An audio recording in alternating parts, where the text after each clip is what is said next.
donc il y avait un groupe de passionnés à Draguignan, qui était composé essentiellement disons, Loulou Gravier, il y avait Émile Berland, il y avait Maurice Garcin, il y avait Yves Lager, oui, je pense que c'était les principales, la cheville ouvrière, disons, Francis Fombelle aussi.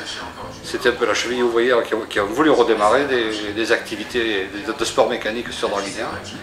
Et ils ont décidé de créer l'association sportive automobile de Draguignan, qui est devenue par la suite, lorsqu'on est monté dans le championnat d'Europe, pour la situer, l'association sportive automobile de Draguignan-Verdon. Parce que le Verdon, ça parlait un petit peu à tout le monde.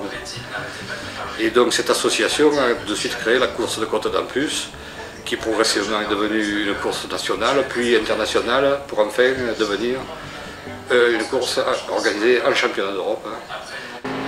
Donc dans les plus belles années, je dirais, parce que moi-même j'étais trésorier, et nous avons fait jusqu'à environ 10 000 entrées payantes.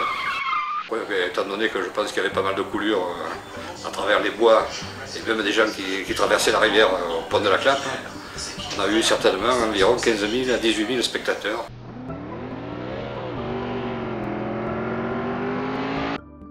Et dis-moi, tu m'as fait allusion tout à l'heure à les dirigeants de l'association, mais je crois qu'il y avait ton père qui avait la présidence. Alors mon père était le président de l'association. Cette association a été reprise plus tard par Bernard Geffroy, qui a continué dans les mêmes traces, disons. Ça c'est ton père là. Voilà, c'est un croquis ouais. Qui a été fait par un avocat de Draguignan, c'est signé Gianesini, je crois.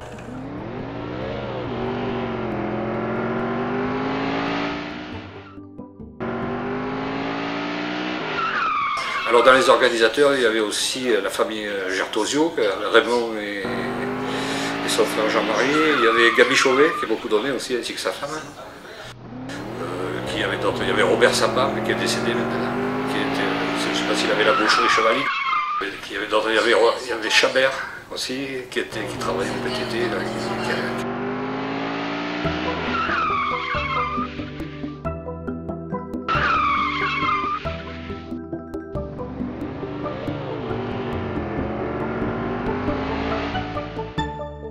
Alors dans les participants dracénois, de mémoire, je vous dis, peut-être que j'oublierai quelqu'un, donc je dirais qu'il y avait Guy Martin, qui est bien connu à Draguignan, qui courait sur les rues de Gordinier. Il y avait Robert Augias, qui courait sur une berlinette alpine. Ensuite il y avait Guy Malenconi, qui courait également, Salvarelli. Ensuite qui courait encore, il y avait Robert Keldy, le mari de Claudine. Oui, parce que Claudine, elle avait couru en tant que professionnelle dans d'autres compétitions, Claudine Keldy.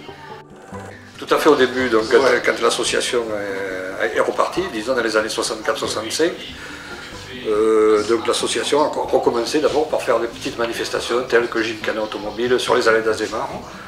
Et donc j'ai eu le plaisir de gagner.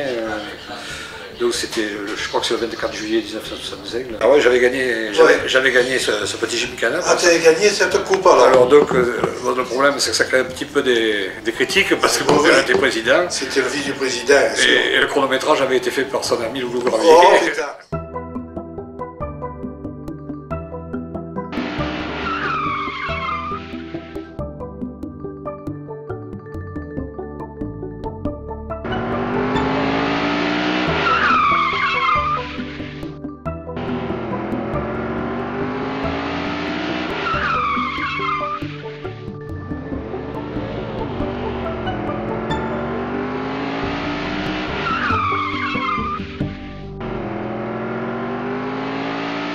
Il y avait Rémi Autevin par la suite, qui courait lui sur des barquettes. Qui y avait d'autres de Draguignan. Petit-Jean, Gérard Petit-Jean, journaliste, qui courait sur des Austin Cooper.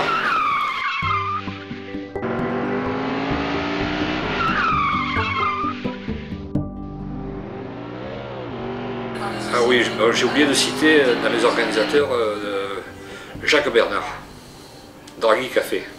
Avant, c'était Jacques Bernard, c'était un petit peu notre speaker attitré, je dirais. Voilà, c'était lui qui... C'était que des Dracénois.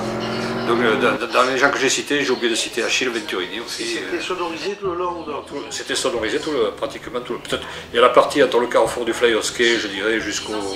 Je dirais ce qu'on appelle les 3 frères, les 3 derniers virages, où il n'y avait pratiquement pas de sonorisation parce qu'il n'y a pas de spectateurs. Mais toute la partie basse était sonorisée jusqu'à l'entier, et ensuite l'arrivée aussi. Et donc, et c'était Roméo, qui faisait la sonorisation.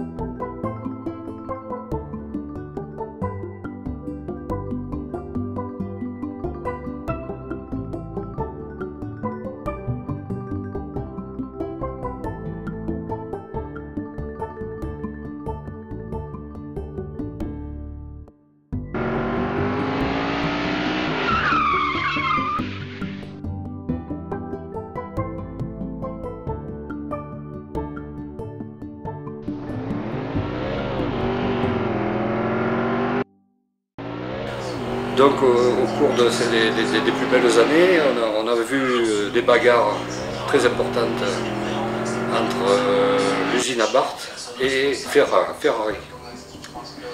Donc c'était la période où Loulou Gravier, qui parlait couramment l'italien, et mon père parlait couramment l'allemand aussi, tous les deux allaient de leur côté rechercher des gens un petit peu pour venir courir, parce que bien évidemment il fallait les intéresser.